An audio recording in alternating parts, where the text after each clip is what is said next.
All right, let's just get right into it, shall we? Welcome to today's Explainer, where we are unpacking one of the absolutely most astonishing true crime stories of the digital age. I mean, we're talking about a story of extreme ambition, a completely perfectly crafted double life, and a really spectacular downfall. Today, we're looking at the incredible true story of Obinwanne Okeke. You probably know him better as Invictus Obi. So here's the question that completely shook the international business community to its core. How exactly does a globally celebrated business leader, someone literally hailed as the future of African entrepreneurship, fall so far, so incredibly fast, and end up serving time in a United States federal penitentiary? To really understand this, we have to look at the staggering duality of his life. It's like a real-world Jekyll and Hyde situation. On one side, you've got this flawless public persona. He's a philanthropic entrepreneur. He holds a master's degree in, and the irony here is just unbelievable, international business and counterterrorism from Monash University in Australia. He's constantly rubbing shoulders with the global elite. But then, on the other side, the private reality was something else entirely. Hidden right behind those tailored suits and Forbes accolades, he was secretly operating as a master cyber fraudster. He was heavily relying on phishing emails and wire fraud, all while quietly becoming a massive target for the FBI. And you know that double life? It came completely crashing down on August 6th, 2019. Just picture the scene for a second. Okeke is standing at Dulles International Airport in Virginia. He's booked a flight, he's got his bags, and he is just moments away from leaving the United States to head back to Nigeria. And then, bam! FBI agents swoop in and arrest him right there. He was totally shocked, obviously, but for the FBI, this was the final payoff of a really painstaking 13-month investigation. Section 1. From Anam Raba to Forbes, the origin story of Invictus Obi. Let's go back to where it all started. Born in 1987 in Ukbor, Anambra State, Nigeria, Okeke was actually the 17th child of a polygamous father. His mother was his father's fourth wife, and they lived in some pretty extreme poverty. But Okeke, he was incredibly driven right from the start. He desperately wanted to lift his mother out of that situation. At just 16 years old, while he's still living in his village, he kicks off his entrepreneurial journey by starting an IT business, basically creating websites and printing business cards. He literally bought his village's finest bicycle with his very first profits. And that relentless drive is exactly what birthed his quote-unquote legitimate empire. He founded the Invictus Group. Forbes actually praised him for naming the company after Nelson Mandela's favorite poem by William Ernest Henley.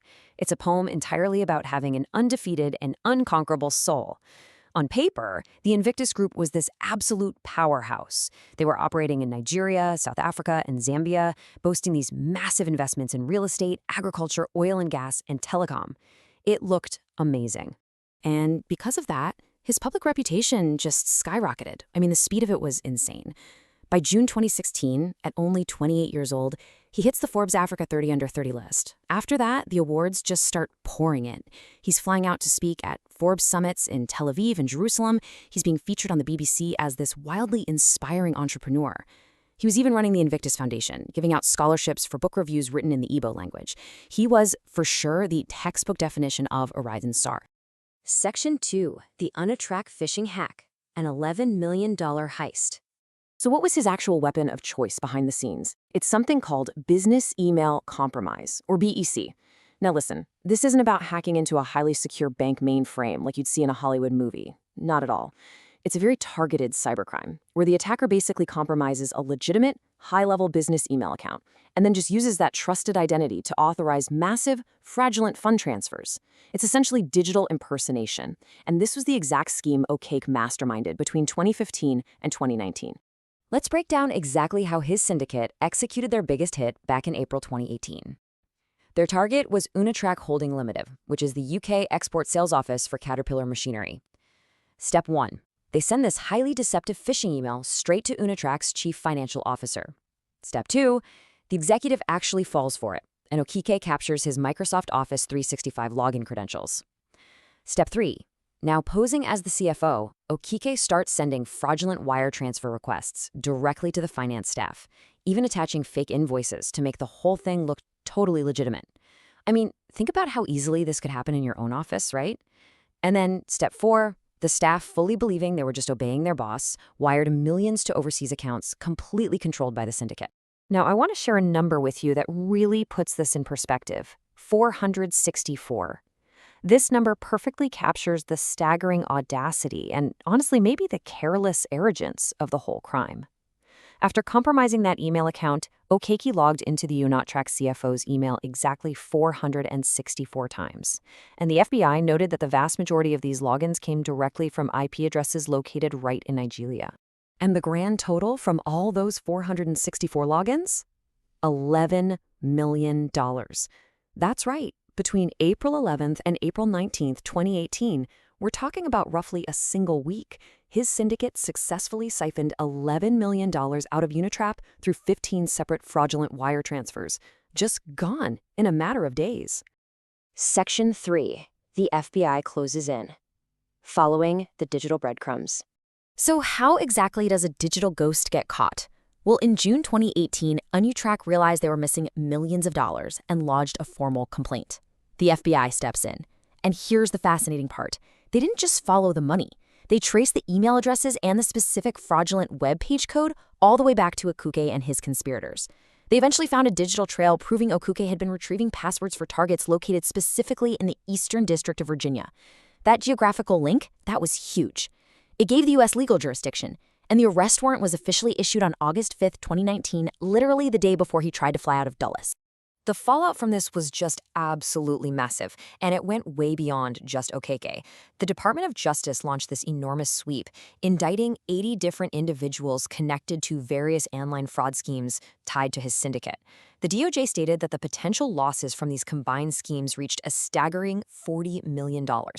Meanwhile, back in his home country, a federal high court in Nigeria ordered the temporary forfeiture of 280 million naira, which was about 800,000 US dollars at the time, from Okeke's personal and corporate accounts, basically to stop his cronies from hiding the cash. And the message from U.S. law enforcement was crystal clear. FBI Special Agent in Charge Brian Dugan stated it perfectly. The FBI will not allow cybercriminals free rein in the digital world to prey on U.S. companies. This really wasn't just about recovering stolen funds anymore. It was a loud, global warning shot to international cyber fraud rings targeting American interests, basically saying, hey, international borders aren't going to protect you. Section 4. Sentence and early release. The final chapter? Okay, let's fast forward a bit. After his dramatic arrest in August 2019, Okeke initially pled not guilty. But as you can imagine, facing an absolute mountain of digital evidence, he reversed course in June 2020 and pled guilty to wire and computer fraud. In his plea agreement, he even fully waived his right to appeal. By February 2021, he was sentenced to 10 years in federal prison. He was slated to be released in September 2028, but a pretty massive plot twist arrived in late 2025. Very suddenly, just days before Christmas, on December 23rd, 2025, records showed Okeke was no longer in Bureau of Prisons custody. He was released early. Now, why did this happen? Well, it appears he benefited from a first-step prison reform policy, which was originally signed into law during President Donald Trump's first term.